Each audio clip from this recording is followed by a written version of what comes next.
Mi nombre es Manuela Sáenz. Nací en Quito, Ecuador, el 27 de diciembre de 1797. Mis padres fueron Simón Sáenz y María Joaquina de Aispurú. A los 6 años de edad quedé huérfana de madre y me criaron mis 2 hermanos, que eran participantes asiduos de la Revolución Libertadora. Así siempre, rebelde y con mucha fuerza, me convertí en un baluarte de la revolución. Mientras las demás jovencitas estaban siendo educadas para casarse, a los 12 años decidí enlistarme en las fuerzas revolucionarias emancipadoras, que iniciaron su revuelta en Quito, el 9 de agosto de 1809. Este proceso duró poco, sin embargo, aún seguí con mis ideas revolucionarias y rebeldes durante toda mi vida.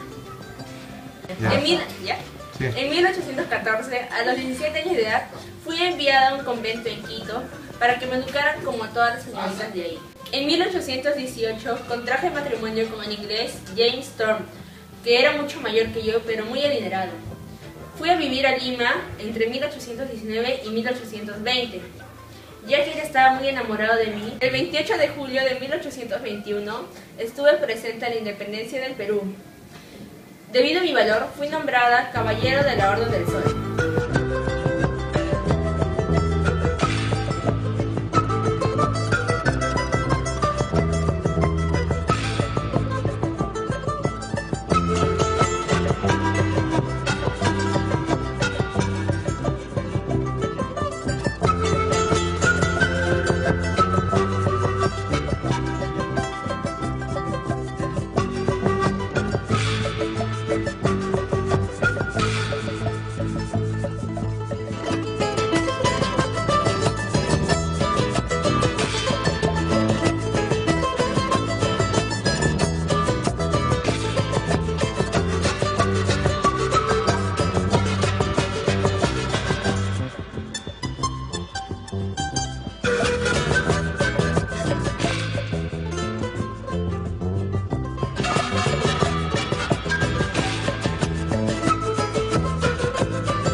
Para el año de 1824, el Imperio Español había sido derrotado en los territorios de la Gran Colombia.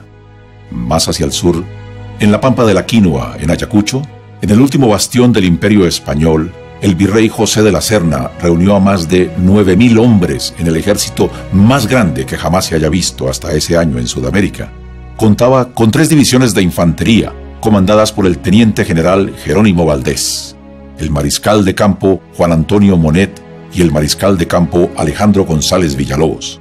Además, contaba con una división de caballería comandada por el brigadier Valentín Ferraz y 14 piezas de artillería dirigidas por el brigadier Fernando Cacho. Mientras tanto, el ejército patriota, al mando del general José Antonio Sucre, logró reunir a más de 5.000 hombres organizados en 3 divisiones de infantería, una de caballería y una pieza de artillería. Sus comandantes eran el mariscal de campo José de la Mar, encargado de la división peruana, el general don Jacinto Lara, encargado de la división colombiana, el general José María Córdoba, encargado de la segunda división colombiana, y el general Guillermo Miller, encargado de la división de caballería, la cual contaba con regimientos argentinos, colombianos y peruanos. De esta manera, el 9 de diciembre de 1824, a tempranas horas de la mañana, se abría una nueva página del libro de la gloria latinoamericana y se daba inicio al final del virreinato del Perú. Enterarse Bolívar de mi situación, me llama para que vaya a su lado. Y así, luego de tiempo, nos establecemos en la que ahora es llamada la Quinta de Bolívar.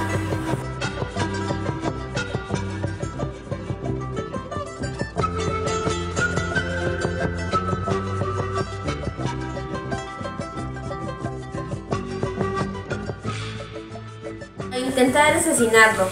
Conspiración fallida gracias a mí, que ayudé a huir a Bolívar por la ventana del Palacio de Gobierno.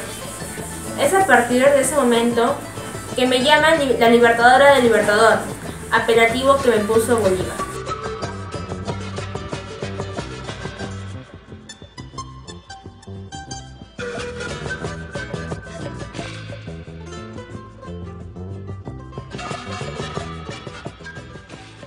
En 1830 estaba en Guadas, Colombia. Ahí me enteré de la muerte de Bolívar. Inmediatamente me trasladé a Bogotá, donde manifesté públicamente por la palabra e imprenta su adhesión a las ideas del Libertador. Perseguida por su gobierno, que sucedió en abril de 1831, al general Rafael Urdaneta en Bogotá. Finalmente fue expulsada por considerarme conspiradora. Expulsada, me encontraba en Kingston, Jamaica. Ahí pasé un año escribiéndole al coronel Juan José Flores, quien en ese entonces era presidente en el Ecuador, quien me envía un salvoconducto y así intenta regresar a su país. Pero en Guarán de Ecuador, en octubre de 1835, me informaron que no puedo entrar a Quito, debido a que mis credenciales no son válidos porque el presidente Flores perdió el poder. Asimismo, mis bienes fueron confiscados en Colombia. Ante esas circunstancias, me instalo en Paita, al norte del Perú, donde por necesidad económica abro un comercio relacionado con el tabaco.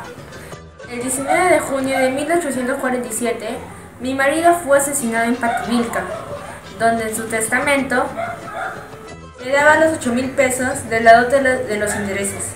Sin embargo, ese dinero nunca llegó a mis manos.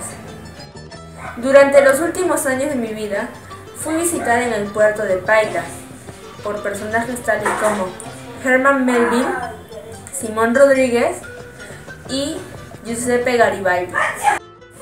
En 1856 contraigo difteria, enfermedad que acaba con mi vida el 23 de noviembre de 1856. Mi cadáver fue incinerado y también mis pertenencias, debido al temor que tenían los pobladores de que les contagien la enfermedad. Caballeresa del Sol, Manuelita la Bella, amable loca, la libertadora del Libertador. Así, con cualquiera de estos nombres, era conocida la gran patriota Manuela Sáenz, nacida bajo la línea de Ecuador, como bien decía, el 27 de diciembre de 1797. Con el estigma social de ser hija natural y además quedar huérfana de madre a los 6 años de edad, Manuelita creció con el ejemplo de sus 2 hermanos, acérrimos participantes de la Revolución Libertadora, lo que le forjó un carácter fuerte y rebelde. Cuando apenas comenzaba la adolescencia, Manuelita ya se relacionaba con las fuerzas revolucionarias emancipadoras que iniciaron la revuelta en Quito en 1809. 5 años más tarde, y para darle una educación acorde a las de las señoritas de la época, fue enviada a un convento, del cual huyó con un enamorado poco tiempo después. La pareja se trasladó a Lima, donde Manuela inició frecuentes tertulias revolucionarias, hasta el punto de participar en el proceso que llevó a la independencia del Perú en julio de 1821. Un año más tarde, en el baile de gala con el que se celebró la liberación de Quito y la incorporación oficial del país a la República de la Gran Colombia, conoció a Simón Bolívar, y desde entonces sería su fiel compañera. En los años que siguieron, Manuela formó parte del ejército que luchaba por la libertad y escandalizaba a todos cuando utilizaba el uniforme de soldado para ir a las campañas. El aguerrido carácter de la heroína quiteña, creyente fervorosa de la causa libertadora, permitió salvar la vida del libertador en 2 ocasiones, por lo que se le llamó la Libertadora del Libertador. Después de algunas separaciones y encuentros, el 8 de mayo de 1830, Bolívar se despidió de su amada para viajar a la costa atlántica. Allí enfermó, y cuando Manuela iba en camino a su lado para cuidarlo, recibió la noticia de su muerte. El impacto fue tal que Manuela intentó suicidarse. Sin embargo, se recuperó para actuar como siempre lo había hecho, como una revolucionaria.